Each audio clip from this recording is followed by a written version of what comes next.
Hello guys, কেমন আছেন সবাই? আশা করি সবাই খুব ভালো আছেন। লিজেন্ড অফ দ্য ব্লু সির ৪ নম্বর এপিসোডে আপনাদের স্বাগত।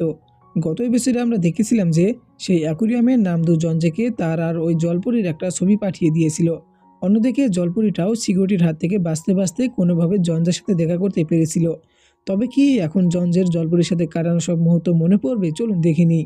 তার আগে অবশ্যই ভিডিওটিতে লাইক দিয়ে আমার এই নতুন চ্যানেলটি সাবস্ক্রাইব করে নেবেন। এপিসোডের শুরুটা হয় অতীতে, যেখানে এক সিপাহী মেয়রকে জানায় যে কেউ একজন গ্রামবাসীর কাপড় চুরি করেছে আর তার বদলে দামি হীরা রেখে গেছে। এই খবর মিস্টার ইয়াংয়ের কানেও পৌঁছায়। এক লোক তাকে জানায় যে কোনো জলপরী যখন মানুষের প্রেমে পড়ে তখন সে ডাঙ্গায় চলে আসে। এই কথা শুনে ইয়াং তার বউকে বলে যে সে ওই জলপরীকে ধরবে আর তার চোখের জল থেকে ততক্ষণ মুক্ত বানাবে যতক্ষণ না সে মারা যায়। মিস্টার ইয়াং এর অমানসিক লোভের কারণে জলপরীর জীবন এখন এক ভয়াবহ সংকটের মুখে। সে তার বউকে পুরো গ্রামে রটিয়ে দিতে বলে যে গ্রামের সব আপদ বিপদের মূল ওই জলপরী। এদিকে জলপরী ও মানুষের বেশে গ্রামে মেয়রকে খুঁজতে শুরু করে। ইয়াং এর বউয়ের রোটানো গুজবে গ্রামবাসীরা ক্ষিপ্ত হয়ে মেয়রের বাড়ির সামনে গিয়ে জলপরীকে মারার জন্য হাঙ্গামা শুরু করে। মেয়রকে সিপাহীরা বের হতে বাধা দিলেও মেয়র জানায় যে বছরের প্রথম তুষারপাত সে জলপরীর সাথে দেখবে বলে কথা দিয়েছিল। তুষারপাত শুরু হতেই মেয়র ঘোড়ায় চড়ে জলপরীকে খুঁজতে বেরিয়ে পড়ে। এরপর দৃশ্য বদলায় জলপরীর দিকে। সে ঘুরতে ঘুরতে এক বিশাল গাছের নিচে পৌঁছালে ইয়াংয়ের গুন্ডারা তাকে ঘিরে ধরে। তারা তরবারি দিয়ে তার পায়ে আঘাত করে, কারণ তারা জানতো জলপরীর পাওয়াই তার সবচেয়ে বড় দুর্বলতা। ঠিক যখন তারা তাকে মারতে যাবে তখনই মেয়র সেখানে হাজির হয়। এদিকে সিন আবার বর্তমানে ফিরে আসে, যেখানে শুরুতে সেই খুনি মাদে ইয়ংকে দেখা যায় যে এখনও পুলিশের চোখ ফাঁকি দিয়ে বেড়াচ্ছে। এদিকে জিনজু তার কাজের মাসির হাতের রান্না প্যাক করে নিয়ে যাওয়ার প্রস্তুতি নিচ্ছে। সে এই খাবার নিয়ে জঞ্জের বাবার কাছে যায় তাকে ইমপ্রেস করার জন্য। জঞ্জের বাবা সেই খাবার খেয়েই পুরনো দিনের কথা মনে করে আবেগপ্রবণ হয়ে পড়েন। ব্রেকফাস্টের শেষে তিনি ড্রাইভারের কাছে জঞ্জের খোঁজ জানতে চান, কারণ আজ তার জন্মদিন। কিন্তু জঞ্জে বারবার ঠিকানা বদলানোয় তাকে খুঁজে পাওয়া মুশকিল হয়ে পড়েছে। এসব কথা সৎমা সুহি আড়ালে দাঁড়িয়ে শুনে খুব আপসেট হয়ে যায়। সে ততক্ষণে মা দে ইয়ংকে ফোন করে জঞ্জেকে রাস্তা থেকে সরিয়ে দেওয়ার নির্দেশ দেন। নিজের স্বার্থসিদ্ধির জন্য সহি এখন জঞ্জেকে পৃথিবী থেকে সরিয়ে দেওয়ার চূড়ান্ত ষড়যন্ত্রে মেতেছে। ওদিকে অ্যাকুরিয়ামে জঞ্জে অবশেষে জলপরি দেখা পায়। সে মেয়েটির কাছে জানতে চায় তারা আগে থেকে পরিচিত কিনা। জলপরি তাকে দেখে খুব ইমোশনাল হয়ে পড়লেও কিছু বলার আগে সিকিউরিটি চলে আসে। জঞ্জে বুদ্ধি খাটিয়ে নিজের ভুয়া আইডি কার্ড দেখিয়ে বলে যে সে একজন আন্ডারকভার এজেন্ট, আর সে মেয়েটিকে নিজের জিম্বায় নিয়ে ওখান থেকে কেটে পড়ে। বাইরে গিয়ে জঞ্জে তাকে স্পেনের সেই ছবিটা দেখায়। জলপরি খুব খুশি হলেও জঞ্জের প্রশ্নের উত্তরে তাকে চেনে না বলে মিথ্যা বলে। সামনে পুলিশ দেখে জঞ্জে তাকে নিয়ে আবার দৌড় দেয়। জঞ্জে বারবার ছবিটার রহস্য জানতে চাইলেও জলপরি যখন কিছুই বলছে না তখন জঞ্জে তাকে ওখানে ফেলে চলে যায়। কিন্তু জলপরি চুপচাপ তাকে ফলো করতে থাকে। ভিড়ের মাঝে জঞ্জে হঠাৎ উধাও হয়ে যায়, আর জলপরীটা তাকে খুঁজতে খুঁজতে এক গোলমেলে লোকের পাল্লায় পড়ে। ওই লোকটা তাকে ফুসলিয়ে গাড়িতে তোলার চেষ্টা করে। ঠিক শেষ মুহূর্তে জঞ্জে হিরোর মতো এন্ট্রি নিয়ে জলপরীকে বাঁচিয়ে নেয়। জঞ্জে ওই পকেটমার থেকে তার নিজের পাশটাই উল্টো হাতিয়ে নেয়। এরপর জঞ্জে জলপরীকে আগলে রাখতে গিয়ে একটু কাছে আসতেই অপ্রস্তুত হয়ে দূরে সরে যায়। হঠাৎ বাজি ফোটানোর আওয়াজ শুনে জলপরী মনে করে কেউ গুলি চালাচ্ছে। সে ভয় পেয়ে জঞ্জেকে মাটিতে ফেলে আগলে রাখার চেষ্টা করে। আতশবাজির এই ভয় মূলত জঞ্জের প্রতি জলপরীর গভীর মমতা আর তাকে হারানোর শঙ্কা থেকেই তৈরি হয়েছে। জঞ্জে তাকে বোঝায় ওটা আতশবাজি। জলপরীর তখন জঞ্জের দেওয়া সেই পুরনো কথা মনে পড়ে। জঞ্জে দেখে জলপরী খুব ভয়ে আছে।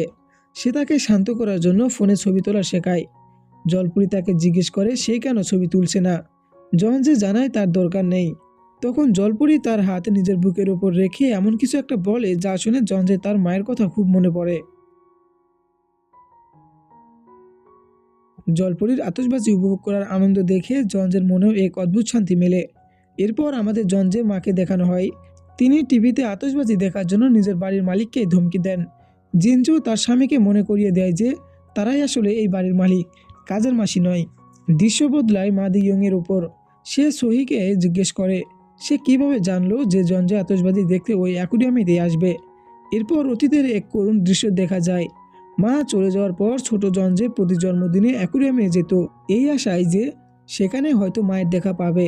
সৎমা সহি তখন তাকে আড়ালে গিয়ে বিষিয়ে দিত যে তার মা টাকা নিয়ে তাকে ফেলে পালিয়েছে। কিন্তু জঞ্জের বাবা আসতেই সে আবার দরদি মা সাজার নাটক করত। বর্তমানে সুহি মাদেংইয়ংকে সরাসরি হুকুম দেয় যে জনজেকে পৃথিবী থেকে সরিয়ে দিতে। শৈশবের সেই প্রতারণা আজ এক ভয়ঙ্কর খুনি মা দিয়ংয়ের রূপ ধরে জঞ্জের সামনে এসে দাঁড়িয়েছে। ওদিকে দেখা যায় জলপরি এখনও জঞ্জের পিছু পিছু ঘুরছে। সে জেদ ধরে যে তাকে জঞ্জের সাথে তার বাড়িতে নিয়ে যেতে হবে। জঞ্জে এই সুযোগে মেয়েটির অতীতের কথা জানার চেষ্টা করলেও জলপরি মুখ খোলে না। বিরক্ত হয়ে জঞ্জে তাকে নিজের ফোন নম্বর দিয়ে ওখানে ফেলে চলে যায়। এই সুযোগের অপেক্ষায় থাকা মা দিয়ং যখনই জলপরির দিকে এগোতে যাবে তখনই জঞ্জে হঠাৎ গাড়ি থামিয়ে ফিরে আসে আর জলপরিকে গাড়িতে তুলে নেয়। গাড়িতে জলপরিকে পাশে দেখে জঞ্জের মাথায় আবার স্পিনের সেই সব ঝাপসা স্মৃতি ভিড় করতে থাকে। সে কিছু জিজ্ঞেস করতেই যাবে এমন সময় দেখে যে এক রহস্যময় গাড়ি তাদের পিছু নিয়েছে। জঞ্জে ফুল স্পিডে গাড়ি চালিয়ে মা দিয়ংকে আচ্ছা এক চকমা দিয়ে ওখান থেকে বেরিয়ে যায়। মা দিয়ং তো রাগে ফেটে পড়ে। গতির এই রুদ্ধশ্বাস খেলায় জঞ্জের দক্ষতার সাথে মা দেইয়ং এর খুনি মরণ কামড় থেকে নিজেকে রক্ষা করে নিল। অন্যদিকে সিয়াকে দেখা যায় এক প্রাচীন মাটির পাত্র পরীক্ষা করতে। সে অবাক হয়ে যায় যে কয়েকশো বছর আগে কেউ এমন নিখুঁত আধুনিক পেন্টিং কিভাবে বানাতে পারে। এরপর দৃশ্য বদলায় জঞ্জের বাড়িতে। সে জলপরীকে নিয়ে হাজির হতেই নামদু আর তেহো অবাক।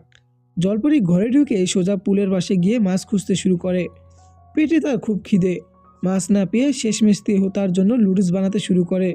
জঞ্জে সেই দামি ব্রেসলেটটা দেখিয়ে জিজ্ঞেস করে ওটা তার কিনা। জলপরি জানায় জঞ্জের ওটা খুব পছন্দ ছিল বলে সে তাকে দিয়েছে। নামদু তো অবাক, এত দামি জিনিস কেউ এমনি এমনি দিয়ে দেয়। জলপরি যখন জানায় তার কাছে এমন অনেক জিনিস আছে তখন নামদু মতলব আটে যে সে মেয়েটিকে সব কাজে সাহায্য করবে আর বিনিময়ে মেয়েটি তাকে কিছু উপহার দেবে। মেয়েটির কোনো নাম না থাকায় জঞ্জে তার এক আজব নাম রাখে, শিমচাং। জঞ্জের নাম রেখেছে শুনে শিমচাং খুশিতে আটখানা। শিয়াও সেখানে চলে আসে জঞ্জের জন্মদিন পালন করতে। সে শিমচাংকে দেখে মেজাজ হারায়। শিমচাংও শিয়াকে দেখে ভাব মারার চেষ্টা করে, কিন্তু একটা ক্লিনিক রোবট দেখে ভয় পেয়ে সোজা জঞ্জের কোলে চড়ে বসে। শহরের আধুনিক যন্ত্রপাতির সাথে শিমচাংয়ের এই প্রথম পরিচয় এক অদ্ভুত হাস্যকর পরিস্থিতির সৃষ্টি করে। এরপর সবাই মিলে জঞ্জের বার্থডে সেলিব্রেট করার প্রস্তুতি নেয়, কিন্তু শিমচাং এর নজর শুধু কেকের দিকে। জঞ্জে মোমবাতি নেভানোর আগে সে ঘোপাঘপ কেক খেতে শুরু করে দেয়। শিয়া যখন জঞ্জের একটু কাছাকাছি যাওয়ার চেষ্টা করে শিমচাংও তাকে নকল করে জঞ্জের সাথে চিপকে থাকার চেষ্টা করে। খাওয়া দাওয়া শেষে শিয়া মনে মনে একটু ভয় পায়। জঞ্জে শিমচাংকে তার ঘর দেখিয়ে দেয়। চাং খুশিতে বিছানায় লাফালাফি শুরু করলে জঞ্জে তাকে ধমক দেয় আর সে তক্ষুনি লক্ষ্মী মেয়ের মতো ঘুমিয়ে পড়ে। ওদিকে মা দেইয়ং শহরের প্রতিটি বাড়িতে হানা দিয়ে ওদের খোঁজার চেষ্টা করছে। সকাল হতে শিমচাং খিদের জ্বালায় জঞ্জেকে ডেকে তোলে। জঞ্জেকে রান্নাবান্না করতে দেখে নামদুতো অবাক, কিন্তু আসল শখ সে তখন পায় যখন শুনে শিমচাং ফ্রিজের সব খাবার একাই শেষ করে ফেলেছে। মানুষের খাবার আর নিয়মকানুনের সাথে শিমচাংয়ের এই মানিয়ে নেওয়ার চেষ্টা যেমন মজার তেমনই চ্যালেঞ্জিং। জঞ্জে মলে শপিং করতে গিয়ে আবার অতীতের কিছু ঝাপসা স্মৃতি মনে করার চেষ্টা করে। ফেরার পথে নামদু তাকে ফোন করে জানায় যে সামনে এক ভয়াবহ মার্ডার হয়েছে। পুলিশের যে অফিসার কেসটা হ্যান্ডেল করছেন তিনি জঞ্জেকে অনেক বছর ধরে খুঁজছেন, তাই জঞ্জের ওইদিকে যাওয়া ঠিক হবে না। এই খুনটা আসলে মা দেইয়ং করেছে। এক ভয়ঙ্কর খুনি এখন জঞ্জের খুব কাছে পৌঁছে গেছে এবং তার প্রতিটি পদক্ষেপ এখন প্রাণঘাতী হতে পারে। এদিকে শিমচাং টিভি দেখতে দেখতে জঞ্জের অপেক্ষা করছিল। হঠাৎ কলিং বেল বাজলে সে দরজা খুলতে যায় আর ওপাশে দাঁড়িয়েছিল সাক্ষাৎ জম মা দেইয়ং। নামদু জঞ্জেকে ওখান থেকে পালিয়ে যেতে বললেও জঞ্জে যখন বুঝতে পারে বাড়িতে শিমচাং একা, সে পুলিশের ব্যারিকেড তোয়াক্কা না করে ঝড়ের বেগে বাড়ির দিকে গাড়ি ঘোরায়। নিজের জীবনের ঝুঁকি নিয়ে জঞ্জে এখন সেই মরণ ফাঁদের দিকে ছুটছে যেখানে শিমচাং মৃত্যুর মুখোমুখি দাঁড়িয়ে আছে। আর এই রুদ্ধশ্বাস মুহূর্তেই শেষ হয় আজকের এপিসোড।